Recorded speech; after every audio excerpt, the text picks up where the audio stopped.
apa lagi kerajaan nak susahkan pekerja gig? Abang Foodpanda, Grab dan freelance selama ini banyak mengadu tapi kerajaan buat tak tahu. Sekarang nak tambah beban dengan Akta Pekerja Gig pula. Apa bendanya tu?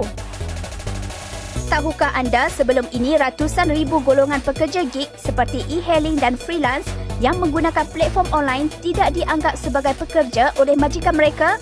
Dengan terbentuknya Akta Pekerja Gig ini, nasib ratusan ribu rakyat Malaysia ini akan terbela. Tapi bagaimana? Pertama, Tribunal Khas untuk Kerajaan bantu selesaikan pertikaian pekerja gig. Sebelum ini, pihak syarikat ada hak mutlak atas sebarang keputusan. Sekarang, kerajaan boleh campur tangan.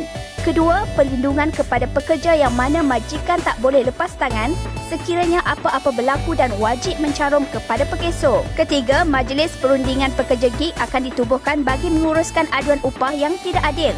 Jadi, kita semua kena sokong undang-undang yang bakal bagi perlindungan kepada abang, pakcik atau mungkin ayah kita sendiri.